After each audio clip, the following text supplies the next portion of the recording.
hari abantu baba muri Goma bumva Kabila nk'igihuha kandi bari mu buyobozi. Nawe babwiye ubushize ngo ngakunyumva.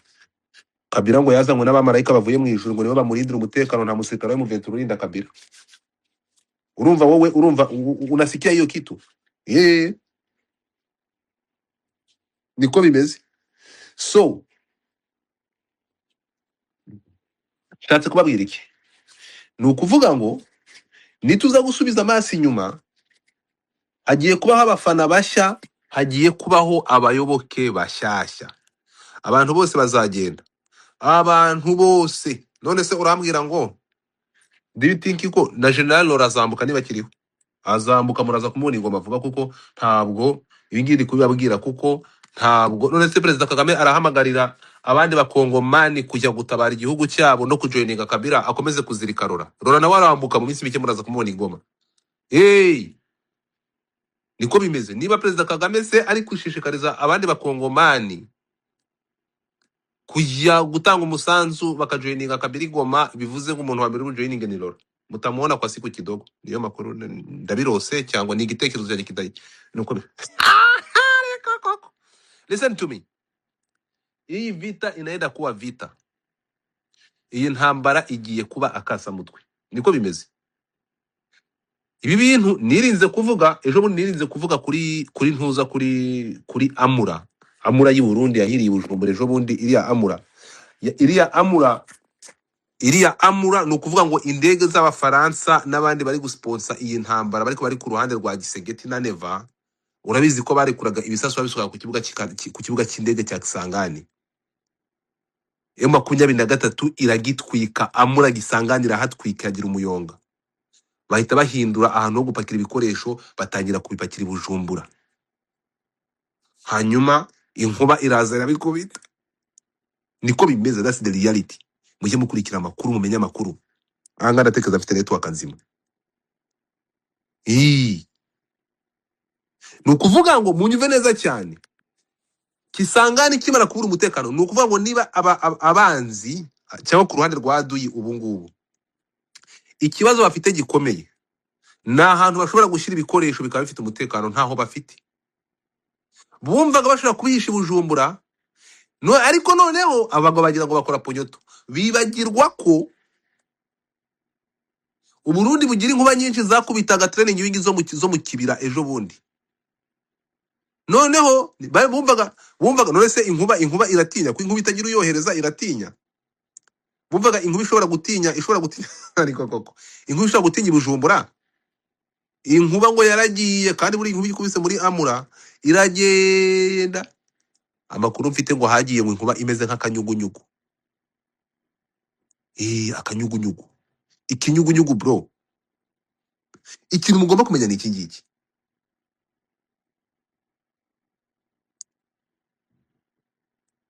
Ntabwo ibikoresho na Amura byamanurwaga n'aba banyamahanga n'aba Bafaransa babirunda Kisangani, M23 ikabirasa. None se kuva Uvira ujya, reka tuvuge gutya, kuva i Bukavu ujya i Bujumbura no kuva i Bukavu ujya Kisangani ni hekuri. Stupid people. Nanze kuvuga ku itwika ry'iyi Amura, ntabwo iriya Amura yigeze ifatwa n'inkongi. Oya, ntabwo ariko byagenze. Amura y'i Burundi yagiye nk'ukuntu y'Igisangani yahiye nk'ukuntu inkuba zagiye zikubita amatraining wing yitozwagamo FDLR mu kibira.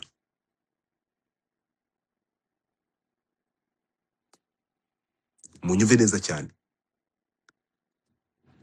Mujye mukurikira akantu ku kandi. Kimara kubimenya ngo dufatana, nagiye ndiherera ndaseka, ndavuga nta space nkora kuri ibi bintu, ndabiretse. Ibintu ni bibiri. Intambara y'amasasi iriruka. Intambara y'amasasi zirukanka, ntabwo izigara imara n'iminota. Mwebwe hari ukuntu mujya mwibagirwa, hari ikintu mujya mwibagirwa, mukibagirwa ko iyi ntambara mukibagirwa, ntabwo intambara yigeze itinda, ariko ntabwo arwana intambara utateguye. Ni ukuvuga ngo izi ntambara ntabwo muzi kuzicamwe ibice. Kabasobanuririze intambara ukuntu zatangiye. M23 yasanze M23 yajoyininze urugamba itarwanaga. Murabaza ngo gute? M23 bafite intambara basanzwe barwana yo kubaho kwaho, bafite revendication zabo. Aya masaha ugiye muri declaration zigenda ushobora gusanga ivuzwemo nka rimwe. Revendication za M23 za 23 mars mugende muzikurikire, zitandukanye ni izubu ngubu nibijya ku meza y'ibiganiro uyu munsi byo kuribera abakongomani. Ntantu bihuriye. M23 ikintu yakoze ya joininze movement yo kugira ngo habeho impunduramatwara nawe igisubizo cyabo kizabonekera mwaho ngaho. Timuzongera gufata intambara ngo muyite M23 munakirite mamu. Hello, M23 yamaze kwinjira muri basi, iri muri bisi n'abandi, izabonera ibisubizo hamwe n'abandi. Niko bimeze. Ndabasobanurira impamvu. Projet yo gutera u Rwanda bakavanaho u Rwanda nawe basobanuriye, babwira ukuntu habayeho projet sponsoringwa na n'umugabo bita Ntuza, uyu mugabo wapfuye w'umupapa niwe washaka kuvana ubutegetsi bw'u Rwanda, biranga apfa mbere yuko icyo ikivuzo cyo kigeraho. Nawe basobanuriye sinza kubisubira inyuma. M23 ya joininze movement yo kurwanya ideology, kuko no mu byo yarwaniraga 90% ya ideology yakorerwaga ubwoko bw'abatutsi bwo muri Kongo. Ibyo ngibyo mujye mufata amatwi mu bitega amatwi mu byumve. Tugaruke gato. Guess who is coming? Umuntu bita Moise Katumbi agomba kujoininga as soon as possible. Muraza kubona Katumbi. Ariko Katumbi impamvu atazigera agaragara Igoma akazaza mu bundi buryo mu nindi image, ntekereza ko impamvu atageza officially amakuru mfite yari igomeje bundi. Katumbi ni umuntu wizerera cyangwa imbaraga ze n'uburyo akora mu politike, akoresha Kiliziya Katolika. Afite kira kintu cyo muri hari ki organisation cy'abasenyeri bo muri Kongo niyo bakita gute, ndaza kureba izina rya cyane naryanditse. Iki kintu nicyo gihereza, nicyo uyu mugabo yihishamo nk'umukatoliki, muzabona ahora yambaye ishapure. So Moise Katumbi we ntabwo ashobora, kubera kira kintu kimuha imbaraga, kira kintu cy'abasenyeri kiramufasha cyane, ni cyabamo. Ntabwo Katumbi yigeze yifuza kuza officially ngo ajoining abantu bafite intwaro, but this man has power, so he's in too. Kandi muraza kumubona ejo bundi. Moise Katumbi yari Kigali. Moise Katumbi yari Kigali avuye ejo bundi. Urakoze cyane, bakita Senko. Merci beaucoup. Hano barega nubwo ari ngiye ufite umuntu bwanuka, hano bafite abantu bafite amakuru menshi no kundusha. Iki movement cy'abakibita Senko cy'abasenyeri bo muri Kongo, iki kintu gisupportinga Moise Katumbi akakibamo. So ntabwo yakwiinvolvinga mu bintu bya harimo abantu bafite intwaro nka 23 nk'igisirikari whatever, ntabwo yabyomvovingamo officially. Ariko Moise Katumbi yamaze kwinjira muri iki kintu kuko aracyakeneye Senko. Niba ari Senko aracyayikeneye. I have that news. Turi kumwe? So Gisegeti we iyi ntambara kwisinda byo mu byibagirwa ntabwo ashobora kuyitsinda.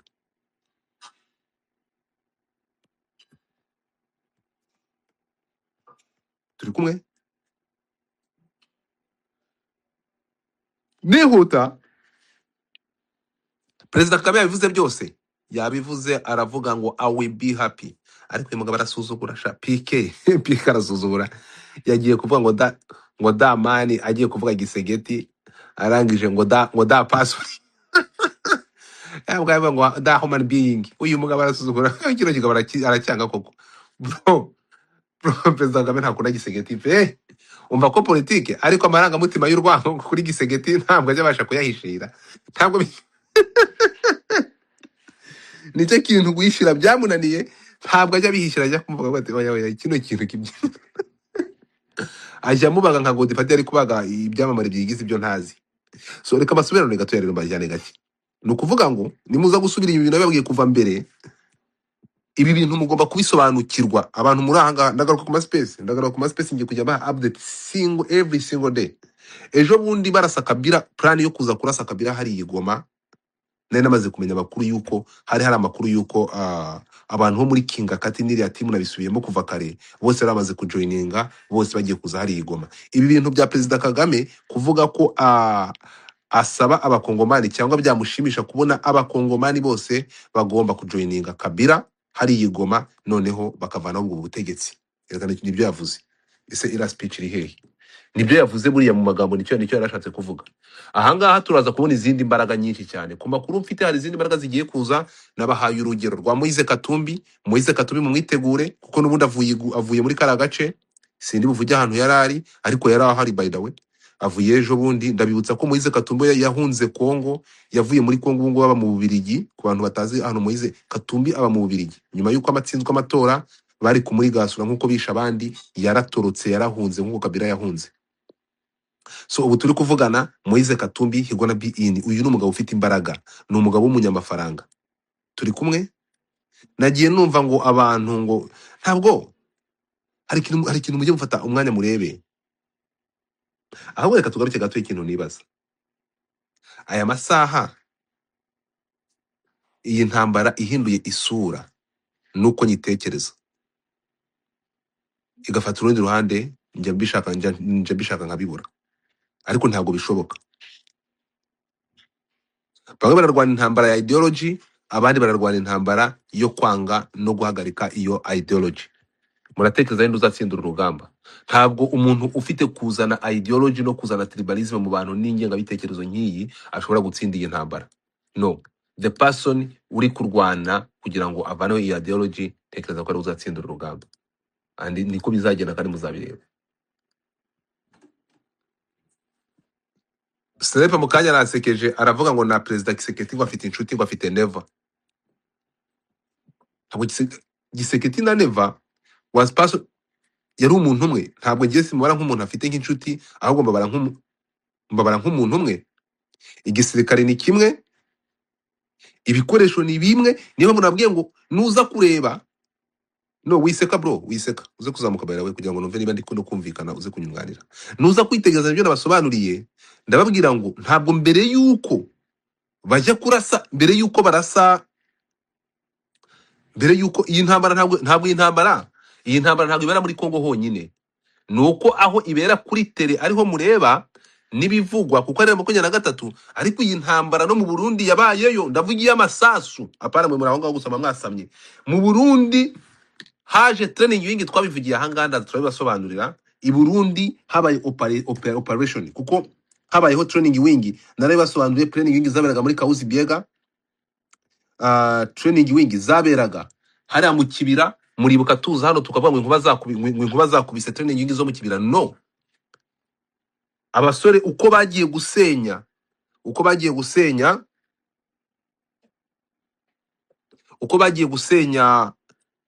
amura za Kisangani ejo bundi, niko bagiye gusenya training wing zarimo FDLR, Wazalendo na nimbonera kure. Bakoreraga training wing hari mu Kibira, gahunda nta yindi. Abantu mujya mwirangiza ibintu mukanga kubyumva, mu byakire mu byemere, ahubwo musigare mwibaza ngo iyi ntambara izarangira gute ryari. We talk about this many times. Urugamba rwa mbere nabwo ukuntu rwarangiye. So ntabwo rero intambara ari kubirangiye ngo bahite bishora mu yindi ntambara. Niyo mpamvu muri ibintu byatinze, niyo mpamvu mwabonye Kabila yaje akagera igoma gacece kakaruca karumira gasa nk'utahageze. Ntabwo intambara irwana n'amasasu. Naraje hano ndabakikira, nababwiye ko Kabila agomba kuzigoma haburaho igihe gito nk'ibyumweru 2 ngwaze. Ndazaho ndababwira ko yanyuze Entebbe. Ntabwo yanyuze Entebbe. Kuba President Kagame ashigikiye ko Kabila ari goma, ntabwo ngibyo ndaza kubasobanurira. Kabila azigoma yanyuze. Nababwiye n'umujenerali wagiye kumufata South Africa, indege yagiye kumuzana South Africa, akaza akagera i Kanombe akajigoma aho yabaye mbere yuko ajigoma. Bro, narababwiye ngo isi turimo y'uyu munsi ikintu bita makuru ni ikintu cyoroshye. Tugaruke gatoya rero. U Rwanda rwashoweho intambara, gahunda yo guhirika ubutegetsi bwa President Kagame. Iyi ntambara bayishoje n'abari bayishyigikiye n'abari kumwe nayo bose. Intambara barayitsindwa, intambara u Rwanda rurayitsinda. Abari mu ntambara bose bafata amatekwa buri wese abona igihano. Ndi kwasubiza inyuma gatoya kugira ngo mbahereze iyi image, mbabwire ukuntu bagiye gukurikirana sasa. Rero mubyumve, kandi uku nguku niko bizagenda. U Rwanda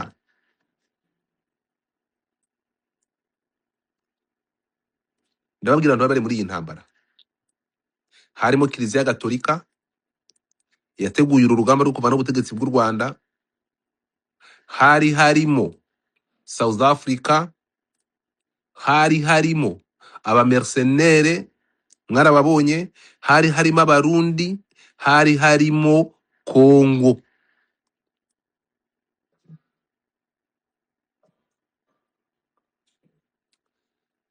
Kiliziya Gatolika nk'abakristu bamaze guhona u Rwanda rwabahaye ibihano byabo direct, rwitandukanya nabo, rubakubita ikintu bita igihano ku butaka bw'u Rwanda. Barababwira ngo n'undi munsi amadini yose, murabyibuka muri inkundura y'amadini, bafunga insengero, bavana ibyo bintu by'insengero. Mwebwe muzi impamvu insengero zafunzwe? Mujya mufata mu mwanya mukabimenya impamvu insengero zafunzwe. Ifungwa ry'insengero mu Rwanda rigomba guhura n'iyi ntambara, keretse ku njiji zidafite amakuru, kuko mobilisation zo gushaka gucamwa abantu, mobilisation zari mu nsengero zari nyinshi. Intambara, muri iyi ntambara ibi biboro birimo ifungwa ry'insengero. Kiliziya Gatolika kwari kuyicecekesha no kwerekana ko uretse no gufunga no kubirukana ntibazongere gukandagira, n'insengero zose zafungwa. Kiliziya Gatolika yigeze ifungura umunwa. Kiliziya Gatolika yabonye ikinyafu cyayo no kuyereka ko usisubutu, turi kurwana intambara yo kubaho no gukira. Abo babahaye ibihano. Kuba mercenaire babafashe matekwa, babashyira imbere ya kamera, uko bagiye mwarabibonye, bamanika amaboko, barabahana. South Africa bafata amatekwa bafata amatekwa. Barangije gufata amatekwa, habayeho murabyibuka, muribuka Ramaphosa ajya Tanzania yanze kumanika amaboko ko yatsinzwe urugamba muri Kongo. Baravuga ngo nta mahitamo ufite, ugomba kwemera ko watsinzwe, kandi twe twagutsinzwe tugategeka icyo ukora. Ibyo kuvuga ngo uri igihugu kinini, uremera guseba, ingabo zawe turaziguha duhise baho zinyura. Ingabo za South Africa kunyura i Kigali, South Africa ikavuza induru, robbing zigakorwa, imirambo yabo ikanukira mu bambiro. Ibyo mwabonye byose, South Africa yagombaga gupfukama ikemera ko urugamba rutsinzwe ikamanika. Tugende genza cyane rero. South Africa amaboko irayamanika, bafata amateka zabo, barazohereza. Ibyo mwarabibonye. Icyo tukinyuze tugishyira iruhande. Ni bangahe bamaze guhanwa? Si batatu bari muri iyi ntambara. Uburundi ntabwo burabona ibihano byabwo. Kongo iri muri iyi ntambara ntabwo irabona ibihano. So Kongo igiye kuba next. Kongo kuyihana kwayo ni ukuvanaho ubutegetsi bwa Gisegeti. Period. Ibyo ngibyo rero munyumve, ibi ngibi ntabwo bari kuba u Rwanda ruvuye mu ntambara ngo ruhite rwongera gushoza indi ntambara. Byagombaga gufata amakanya no gutegura iyo ntambara. Ntabwo intambara irwanwa n'amagambo. Ibi nubwo byari byarateguwe kera, iyi yari intambara yarizwe. So nukuvuga ngo uwari umuhizi yahindutse umuhigo. U Rwanda iyi ntambara rwatsinze, rutambutse imipaka y'igihugu cyabo, bakajya bohereza abamarayika, bakagenda bakayirwana. Ni ukuvuga ngo ubu turi kuvugana, Kabila agiye gutekinga over nkuko nari maze kubibabwira. Gisegeti abona ibihano byo kwemera kuvanaho ubutegetsi bw'u Rwanda. Yesu nashimwe. Uburundi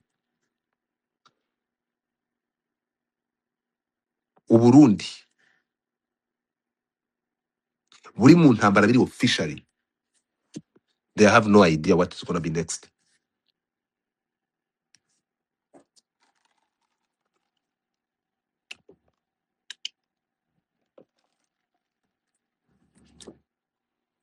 Ubutegetsi bwa Kongo nibumara kuvaho, Uburundi bazirukanka. bazabwikuraho.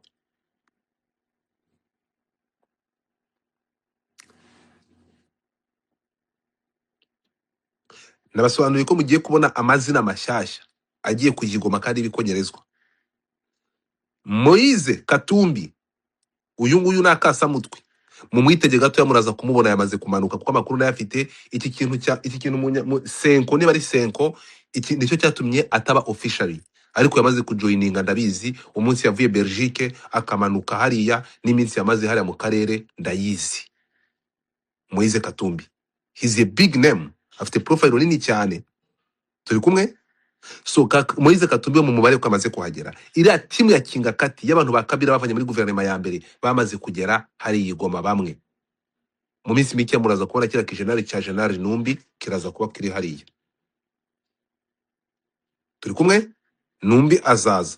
Impamvu Numbi atagombaga kuza, M23 yari yaramwanze, ariko siko byose ngiye kubivuga. M23 ntabwo yigeze yifuza Numbi, shatse kujoninga baranga, ariko Kabila agiye gutekinga over. Nanjye batangira umunwa. Kabila namara gutekinga over, niwe uzaba ari bose, azazana abantu bose ashaka, ba Numbi bazahita bajoininga. Turi kumwe? Icyo ngicyo mu cyitege. Ikindi ntekereza, ikindi ni ugutekereza, I'm not sure niba kugeza amasaha Perezida Kagame avuga ngo abantu bose b'abakongomani you have to join, mukajoininga Kabila hariya, I will be happy. Bivuze ngo he will be happy kile ariko umukongomani ruvuga ngo umuntu General Lora. I hope ko General Lora nawe ndibuze kumubona igoma, kuko uko byagenda kose nawe Kamema agomba kuba ariyo. Uko niko bimeze. Niba ari guhamagarira abandi kujoininga Kabila igoma bakagenda kugira ngo babone ibisubizo, ibisubizo byo kuvanaho ibi ngibi. I think Papa 6 nawe araza kuba ari mu bimbere, of course araza kugenda, I'm not sure, ariko ntekereza ko ariko biza kugenda. Ariko abanyapolitike ni nk'intanga, nabyo wasanga bidashobotse, wasanga bidakunda. Hello, wibite ndi kuri mfite space, mfite live kuri TikTok. Sorry, I'm streaming, I will call you back. Turi kumwe? Ibi bintu impamvu ndi kubabwira kino kintu mugomba kubimenya mukanabireba. So nukuvuga ngo let's see niba kugeza amasaha pike yabaze guhamagarira abantu officially. Ariko ibi ngibi niba mutabyibuka nuko mudafite ejo nababwiye, ejo bundi nababwiye, yaro nazarabwira nti guess what, mutegereze Kabila agiye gutekinga over. Narababwiye ejo bundi igihe barasura mu Faransa kazi, narababwiye zira drone ziza kurasa hari igoma, mugomba gusobanukirwa zaje kurasa igoma gute. Ntabwo Kabila bari kumurasa ngo bikunda, ahubwo umuntu ugiye kubigenderamo ni nanga nuko bahushije nze bakayiba igisasu kirwa mu mazi, ariko yaragiye. Ariko bira babikora nuko timu ya Kinga Kati hari amakuru kamaze kugera igoma yose. Turi kujyana.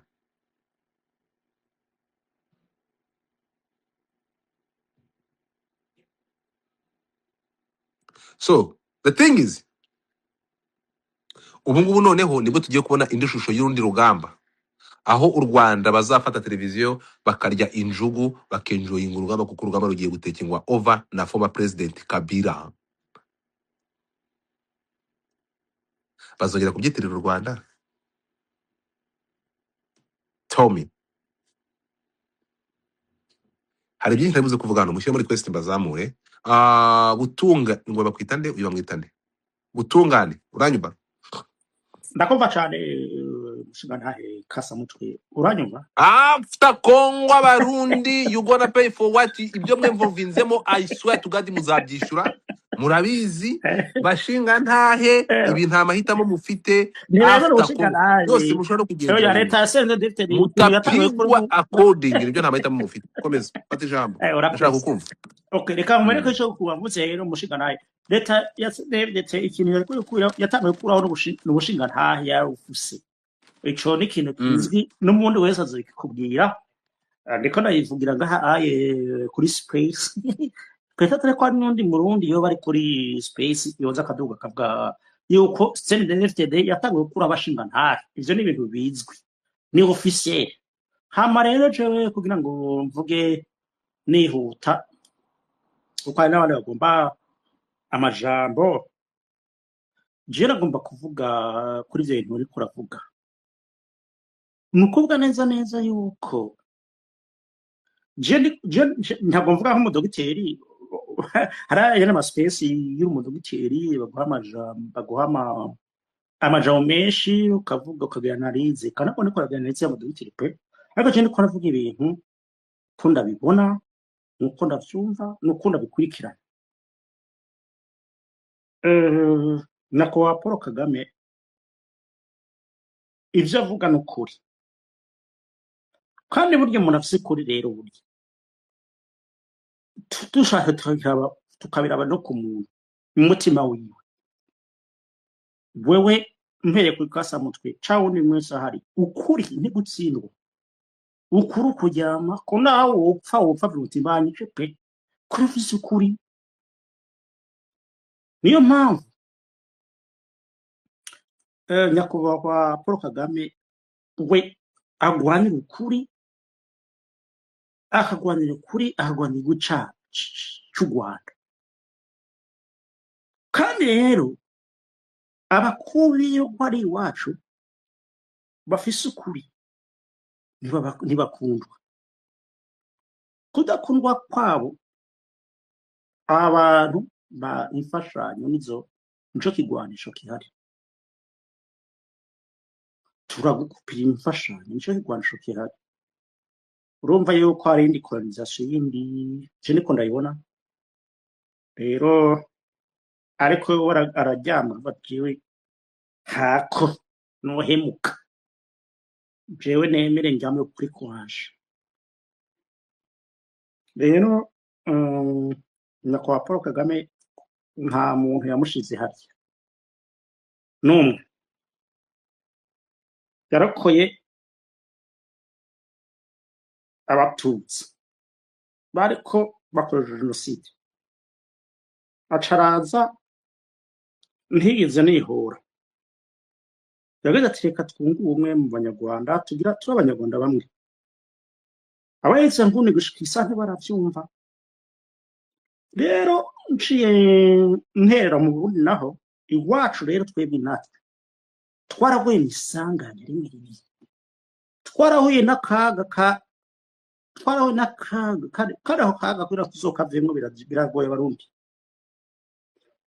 abo bantu benshi nibo bakoze jenoside barimwo ico ni ikintu kizwi nta muntu yogenda kubesha kuvuga yuko murabona yuko abantu bariko bavuga ngo amarangamutima wi arahari tuzitandukanayo ariko kuvuga ukuri tuzokuvuga tukuvuge tugushimikirwa iyo umaze kubona igihugu gitwarwa n'abantu bakoze jenoside bizwi pe hama bagahabwa amashi bagakomerwa amashi izuba riva naho nyine nico kibazo kihari kubera ko bajya abantu ntabwo batwarira igihugu c'u Burundi no jamais hama abantu babagwanya benshi ndababwira bagenzi banje nshuti abagwanya bapfa ubutegetsi ico bita gupfa ubutegetsi muri systeme de gouvernance gupfa ubutegetsi nkako jya kwa kuntu kwa Kayibana Habyarimana batu ubutegetsi agacaza umurawe ngo ariko aragwanya CNDD ntabwo akora CNDD kwagwanya utwara ntabwo atwara guverinoma yo system ntabwo yo regime ntabwo igomba kuyigwanya rero wacu rero twaraguye n'iryo sanganya turagenda hama hashobora bacaza haji iwacu haca abazi bafise ingabitekerezo ya jenoside bose amabere ya parmehutu ivyo ni ibintu umuntu wese abizi nta kubeshanya kuhari nta marangamutima ariko ndakoresha ni umuntu wese abizi wose yokabishaka biraba yobibona rero twebwe twaragowe tugwa muri uwo mutego ariko ikintu je kimbabaza ni ukuvuga neza yuko hari abantu bagomba bapfa ubutegetsi nka kwa kuntu mu Burundi bw'iwacu bapfa ubutegetsi nka kumwe kwa Habyarimana na Kayibanda hama agaca baza mu bitumite ngo we ngo tugomba ngo twebwe ngo turagomba gukuraho CNDD-FDD ariko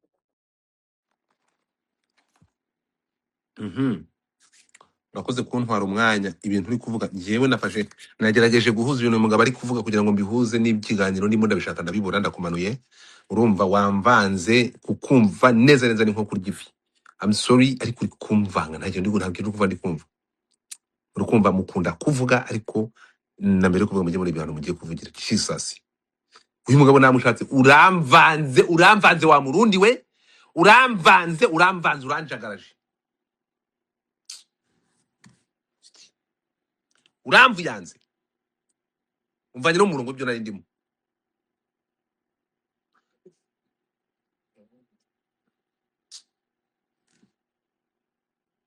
nakomeje gutega amatwi mvuga wenda gusasira amagambo agiye kuvuga aramvuyanze uramvanze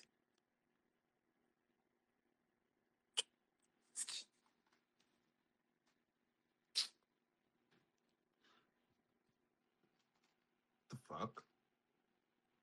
So listen to me aramvuyanze kiramvanze kibirwa naringeze ndebera kwa kundi muntu ari gara abantu bakuru abantu bajya bakuru umuntu aramvuyanze arangiza ibyatsi kabisa none faki werewere Godfather, nilipanda nikusalimie. Kwanza kumbuka kisu nalalamikaka. sinye njo munasemaka simwebwe mwamaze kwigira ngo hamutakamata ngo party ngo nimufata mwanya rero mutakoma jori mutakoma nje sinye niberwa ahantu muri munakwaka pari munakwaka tandaraza hamukwe nafasi ndaza kure abantu mugiye intambara vita nenda kuwa vita acha tutandaraze mon frere. Iyi ni intambara igomba kurangirira igiye kurangirira mu izarangira ubutegetsi buvuyeho jori uyitike ukubari usikubari.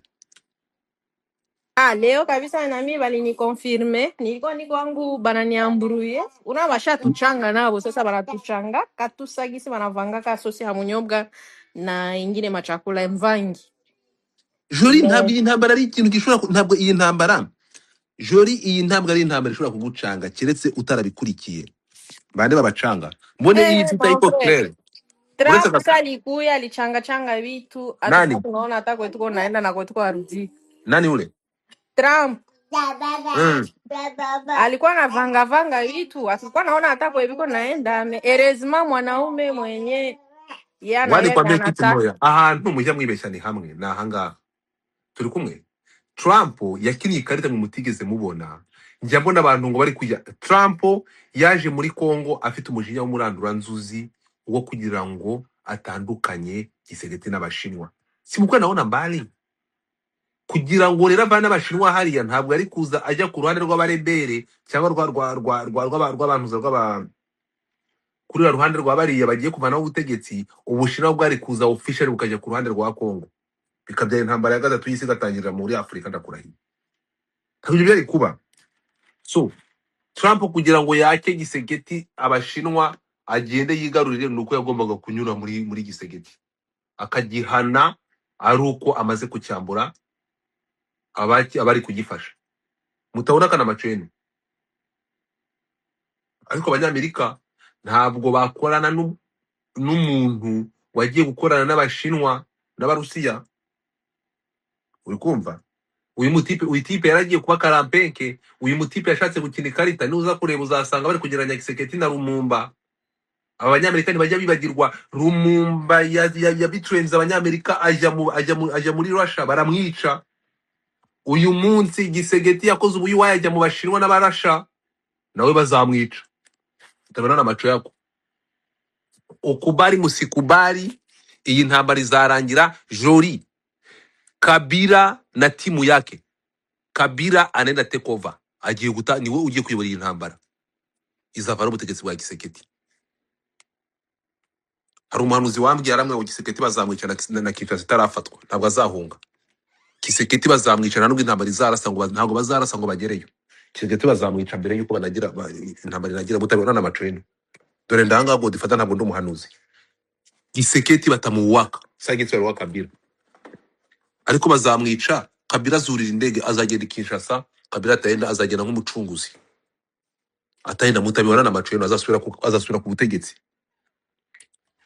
ibigi mutabona na macho yenu muzabireba ubutegetsi bwa Tshisekedi butatokaka na macho yenu mutabibonaka ibingi muzabireba n'amaso yanyu angana kwenye niko ntabwo ahantu mwibeshye kubyo byagihaga bituma n'abantu bagira agatege bakavuga ngo Gisegeti ni uwa danje no hari ikintu mwibeshya mutekereza ko intambara zirwanirwa kuri ntuza zirwanirwa ku masasu banaenda kutere banapiga baraintimide batu oya ntabwo ushobora kuvanaho ubutegetsi bw'ikindi gihugu cyangwa uvaneho ubutegetsi buriho bwatowe n'abaturage amanyangu ubutegetsi bwose bwaba bwakoze ngo ugende ubuvaneho isi iri kureba yagusaba gusubiza ubwo butegetsi intambara zirwanirwa zirazo kujya kumuvanaho reka ze nkubwira ikintu kimwe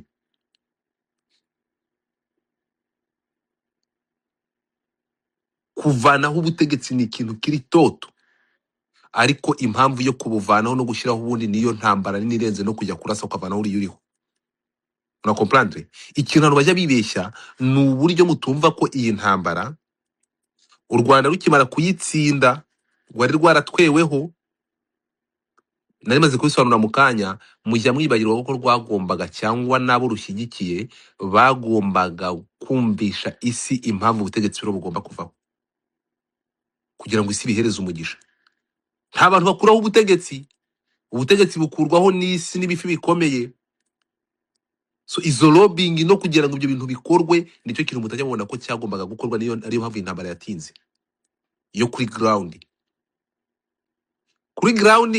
injiji cyangwa abantu bo kumena amaraso ku mpande zose baba bahari nta mahitamo bagira ariko noneho ninde wahawe umugisha kugira ngo atsinde urwo rugamba ibyo nibyo mugomba kujya mumenya turi kumwe akasamo ibyo niki gishinwa ariko ngewe icyo nzi ibiri kuba byose ni ibyo bagwaniye ntago ari ibyo baplaninze urumva ukuntu byatangiye siko byasohoje siko byarangiye na ivi uko biri kugenda ni ku mbaraga zabo ni uguhangana niyo mpamvu bari ku resistance bari gukora ntago ari ukuvuga ngo turavuga ngo ni ibintu baplaninze bikaendelea hivi bikakuwa hivi ntago ariko bimeze Tshisekedi bamushiraho ibyabaye ntago bari bazi ko bizabaho uko yitwaye siko bari bazi ko azitwara ibyo yabakoreye nibyo byahise bidetermina inzira y'uyu munsi ni intambara nyine ukuntu iri kugenda kugira bamukureho byose so abantu bishize hamwe baragwana kugira byose bishoboke ibyo nyine nibo n'uyu munsi Perezida Kagame nawe yabitubwiye ni nkaho iwe asapotinga umuntu wese ushobora kuza kurwanya gukuraho Tshisekedi ibindi gani wawe niba ari abasenzi babivuga niba ari ibiki ntabwo ibyo ngibyo twabigenderaho ibyo tugenderaho ni ibyo tubona n'ibyo bakora Tshisekedi yari yazanyemo imbogamizi muri iyi ntambara muri ya F23 ajya Washington hari ukuntu nyine abanyamerika babaye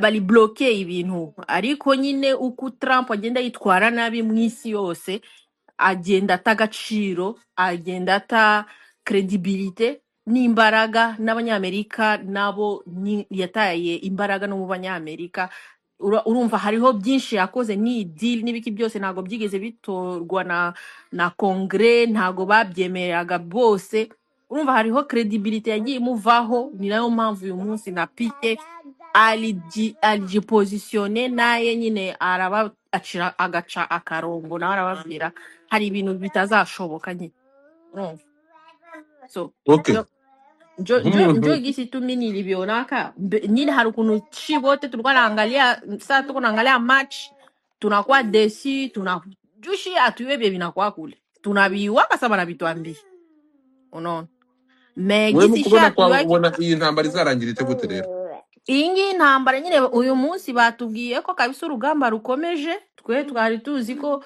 bicecetse ko bonyine nibo batubwiraga buri gihe turimo kuganira ntumbaze nta n'umunsi n'umwe twigeze dushigikira ibyo biganiro byabo twumvaga bakomeza ibyo batangiye nibo batubwiraga turi kuganira turi muri ibi ngibi turashaka ibyo nge nta nubwo nabishigikira numvaga bari bako banatafuta uwisha watu tu sana na kutupotezea muda na kutuchokesha na kutukausha muvita gisi leo mzee alitia Karongo.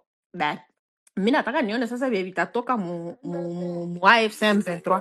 Eske bata avancer, bata pita ngambo gani? Eske itakuwa ngambo ya Kisangani? Eske ni ngambo ya Uvira tena? Juu hapa ni kutuambia kama bana avancer. Unaona? Même si ni pike ndio alisema. none se ndakubaza uru rugamba uracyarubarira ko aho bashobora guturuka No, nyine njewe aho baturuka intambara hose. zizatangirira Aho baturuka hose mbese niyo preuve bazaba batweretse ko nibyo pike yavuze byose njewe M23 uretse gato M23 it's everywhere ni nk'umurongo wa MTN mu Rwanda ni ukuvuga ngo unabajira nini ni ukuvuga ngo aba batima ko mu everywhere mu Kongo none Kisangani bayirashe baturutse he ya uko bimeze kose ariko nabo bari bafitemo kaboga sasa boga kama gani leo kulikuwa boga gani boga ya nini boga ya nini na waliwaambia batoke Uvira bakatoka waliambia Kagame atoke akatosha M23 ndio katoka kulikuwa boga me leo kama wanajaminia wanasema leo tutashi acha niulize kwa kidogo unaona ka deja leo vitisha kwa claire kama intambara igiye kubaho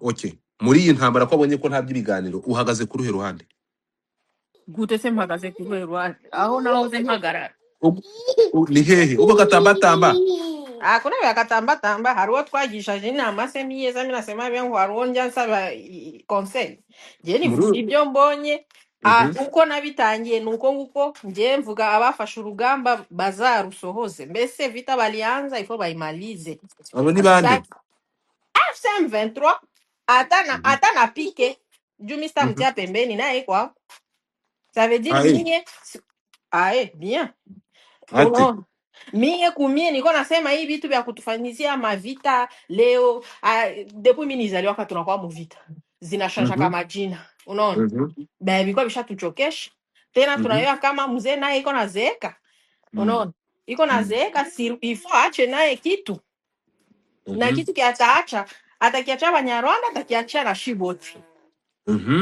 so kenye kiko mie niko nishachoka na kuona vitu biko mina jega me kenye alinikonfirme kali niambia petite we kala chini mie beni ni kwamo mie ndabimaliza unaona ça veut dire hakuna tena vya sabia AFDL kuisha nini tout ça sagisi ba moya tunaongeaka nabo ba murebele wanatuambiaka ke makosa yenye walifaka mu AFDL abatongeza ifa revolution we kamate sa AFDL me yenye ita réussir rudia kwa nisikie hata kwa ni jende yangu nisikie sema vya mimi no niambie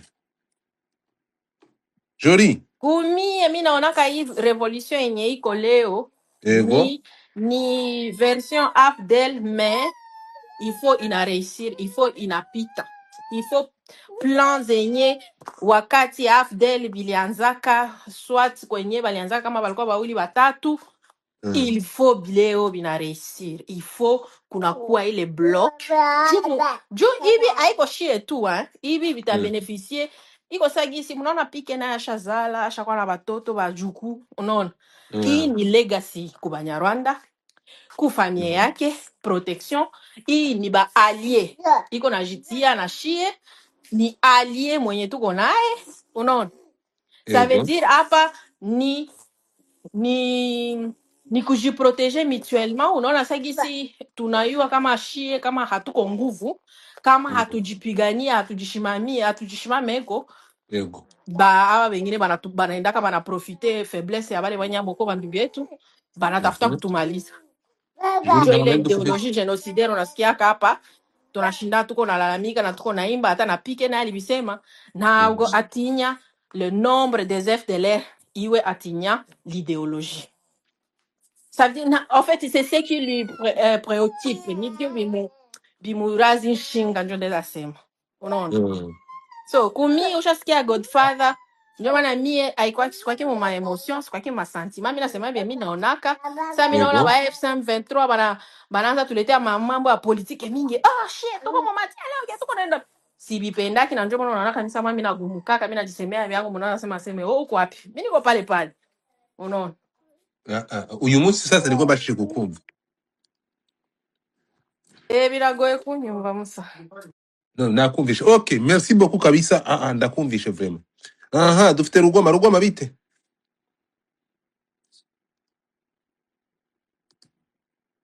Uyu Rugoma ari kunyumva? Abe. Yes, Godfather.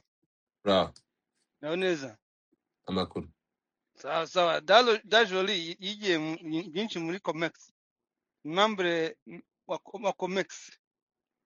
So, ibyo wavuze nabyumvise Godfather kandi courage, merci beaucoup. Urabona ko muri conspiracy zawe n'inzuzi utera 80% bari byo. Wenda habamo umwe gusa umuntu yumva nyine ntuzi uko barukagira nk'iby'amacace ryategeko rivugurura insengero ibiki n'iki kubihuza na realite na geopolitike na politike guhindura ubuyobozi iki aho ngaho no bisaba nyine ngo rimwe na rimwe umuntu yikangemo ariko ibijyanye n'intambara yo muri Congo intambara yo muri Congo kugira ngo dufate urugero nk'ikintu cyitwa nka sudanization sudanization isaba nyine abari projet ya super puissance soit Ubushinwa soit Uburusiya soit rebellion ifite imbaraga nini cyane ubwo rero elema Kabila kimuna muvuzeho hari abantu benshi bibabaza n'iki ariko Kabila ugiye ku munzani she's a big something nuvuga ngo nawe ari muri coalition iri gusaba wenda dufata urugero guhirika Kinshasa cyangwa se gushyiraho iyo sudanization bisaba nyine a big name waza koko akaza kuko n'ubundi niyo wagabanya Kongo kabiri unarebye neza ya karita fictif n'ubundi este yaba nini kuruta west so ibyo rero nabyo kugira ngo ufate baba impamvu natangiriye no kuri Comex ni groupe cyangwa se n'abakongomani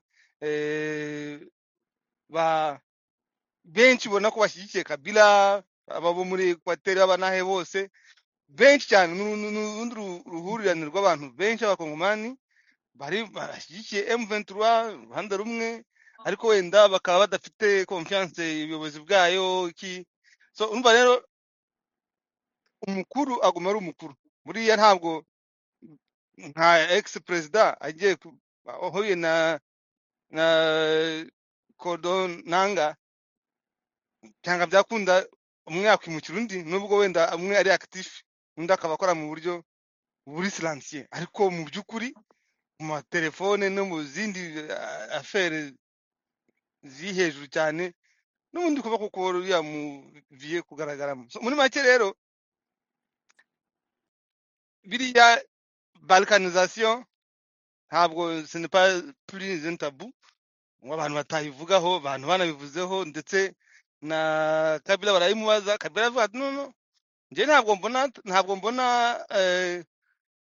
balkanisation ahubwo ndabona sudanization rero ni na mpamvu ubona muri mandate ya M23 ntabwo ari M23 teleke tuyumva y'abantu bo muri Nord na Sud Kivu Banyamulenge natwe no yitwa Armée Révolutionnaire Congolaise ibyo gufata iryo zina bakarihitamo nuko azaba ari movement n'ubundi ihagarara kuri ya standard yo kuba yaba ikintu kinini nyine cyatuma swati kuramberesa Kinshasa ibyo nta n'umuntu wabihitamo niyo wanavuga ngo Kinshasa uzayihirika n'ubundi waba ugiye kuzana intambara zitazashira kuko y'ama civilisation b'abantu bahuje umuco b'abantu bahuje imyumvire kwizerana n'iki byose Kongo ni nacyo ni nayo nuza fracturation ifite so ntavuze byinshi rero hari impinduka nyinshi zigiye kuba kugira ngo faze ya kabiri ibeho faze yo kuvanamo Ituri, kuko Ituri hatabonetse ntuza uruhande runini rufite imbaraga kandi ruri dinye ruri confiant. Ituri urabona ko na Uganda irayishaka, sibyo? Na Katanga cyangwa se no mu bindi bice hari ibyo nani Tanzania nayishaka, n'ahandi bose yagenda avanamo, none ugasanga habonetsemo fragmentation twa balkanisation. So rero Kabila kuri fazi izakurikira ntabwo azakomeza kugira, wenda ntabwo AFC azaza ngo ayobore cyangwa se ngo agire gute, gusa nuko umuntu munini nyine aba akeneye intebe nini. So muri make ibyo uri kuvuga ni ibitekerezo byawe, ariko ndi guha nanjye iyo prediction, ndi kuyiha amahirwe 75%. So ndumva ari aho ngaho, ibindi turakomeza discussing, ariko intambara ntirarangira, nibwo intambara igiye gutangira. Mwabonye yuko yaba amashanyarazi nayo arimo ku rundi ruhande, ni amashanyarazi yatwitse depo y'imbunda mu Burundi, ariko ayo mashanyarazi yo ni coincidence nyabake, urumva icunga imbunda zamaze kuba nyinshi agaturika, amashanyarazi akaba aribwo adufasha, kuko iriya ni menace yari amashanyarazi yakoze akantu keza cyane, kuko nk'intambara yaturuka muri kara gace, kuko ubundi nabonaga yuko muri est ahantu hari uruntu rubyimbye cyane hazaba intambara ni iriya axe Tanganyika kugera za Kalemi. So hano ko niba iriya depo y'abarundi sinekereza ko uko haturutse kungana kuriya ari iby'abarundi, nta n'ubushobozi bwo kugura intwaro zingana kuriya. So muri make ibizakurikira hazavamo na za Uvira, no, Ituri, Kisangani, Manuke, Lubumbashi n'ahandi, ariho kuzagenda tukavanamo Kasai tukagira gute. Sintekereza yuko na Kabila afite inyota yo gusubira muri bara Kongo n'abakiza bandaka kwambuka na za Matadi. N'ubundi waba ugiye gusura muri ya scenario yuko bavuga ati ntabwo uri umukongomani, kandi bavuze ngo ntabwo uri umukongomani, umuswahili wese ntabwo ari umukongomani kuri bo, ko ntabwo bafata umuntu w'umukongo ngo bamwite ubundi bwoko, no. N'umutetera n'ibiki sinzi ukuntu babinyina bo, umuntu bita umukongomani ni umuntu utari umuswahili. Urumva ko rero hari iyo blokisi bavuze mu kanya. Katumbi ni umuswahili plutôt que yaba umukongomani. So muri make rero ibyo ni ukubivuga abantu bisanzure bajya bavuga ko babyumva. Turi mu ntambara, nta nubwo twagira no muri kimwe cya gatanu cyayo, ariko iyi nyinshi nk'uko banabivuze yari diplomasi, amasasu Kongo nta tamira ririmo ku buryo yaba intambara yafata igihe kinini, ahubwo ya protection baha regime yagiye mu matora inshuro ya mbere ya kabiri, ariko yo isi yose bivuze ko iyi ngiyi ari gouvernement legitime, barayiproteja bose nyine. Kandi abayobozi burya iyo mutualité barayigira gufatanya nyine, solidarité, ntabwo apfa kuvanaho umuyobozi gutyo. Ibyo rero no ku banyaburayi bagize amahirwe Tshisekedi akagumaho, bagakomeza bagaprofitira muri ako kavuyo, nabyo ntacyo bibatwaye. Ariko Kongo cyane cyane iyo y'uburasirazuba izaba nziza, ko iyi revolution urebye discipline bafite muri AFC M23 iri hejuru, ndetse ku buryo ifasona na ba bantu bose bari muri guverinoma ya Kabila, n'abandi baraza hariya bakigishwa ideology no kumenya icyo bashaka n'inyungu bizagirira abaturage cyane cyane bo muri Est. Asante sana. Alright, njya Moise Katumbi mu karere. Moise Katumbi yaraje, ariko nyine ku bintu iriya bora nabonye nawe yisobanukiwe uyizi. Wari uzi ko akibamo?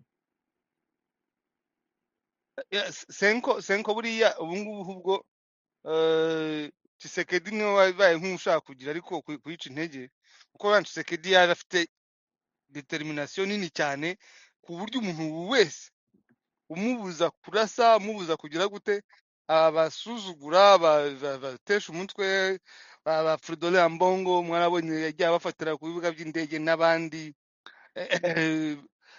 abo bose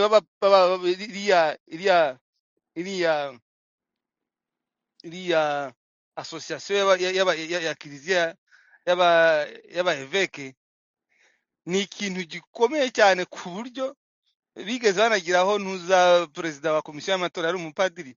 So ni ikintu abamo, ni ikintu kigira no ushobora guhindura Kongo, ariko kiliziya yo nta mipaka igira, nubwo wacamo nko kabiri n'undi afite hakurya no hakuno kandi bose bafite ubutaka. So nani Katumbi kuza nibyo byamugirira inyungu kuri empire ye, ko ni milliardaire, afite ubutaka bunini muri za Katanga, kandi buriya hari indi muvuma batavuzeho, ni ukuvuga AFC M23, ariko ahina Sauve le Congo. Sauve le Congo abantu bose bari murebye nabo bakurikiranye neza, ni abantu baba Swahili, ariko n'abandi barimo hakurya ba Kikuni bande, abo bose ni abantu bundi. Niyo wanagenda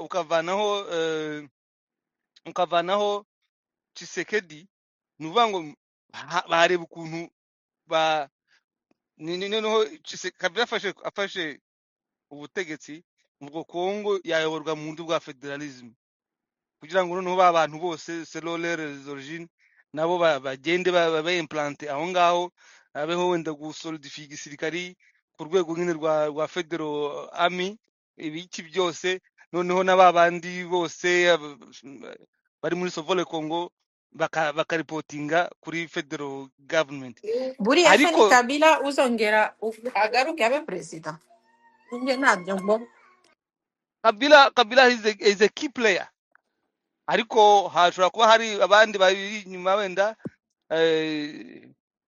may God spare my tongue, sinzi icyo mvuga, ariko hatabayeho ubundi buryo, n'ubundi he's still the key player, he's still the key player. Urumva burya kari akantu ko gutanga ubuyobozi, iriya transfer, bakabaho handover, I give you the key, I give you the throne, ni ikintu cyamusigiye credibility, icyubahiro kinini cyane. Ntabwo byoroshye gutanga ubuyobozi kuriya muri buriya buryo. So ibi abamupinga bagira gute, ariko kari akantu kamugize umuntu ukomeye. So rero why not, he can still lead, kandi noneho aje akavuga ati noneho akaza afite plenitude de pouvoir yo kuyobora noneho federo, kandi abantu bose bagahurira mu kuba hari abaza bose Goma baraza bakiga, ntabwo baza kwicara no mu byubahiro. So how to lead the new Congo, hari uburyo bubiri, hari sudanisation, hari federalisme, kuko balkanisation yo ibayeho buri frontalier byose byajya biza bigafata akantu bigatwara iwabo, ikindi kikaza kigafata akantu bigatwara iwabo, gutyo. So hari possibilities rero izo ebyiri, federalisme, sudanisation cyangwa balkanisation.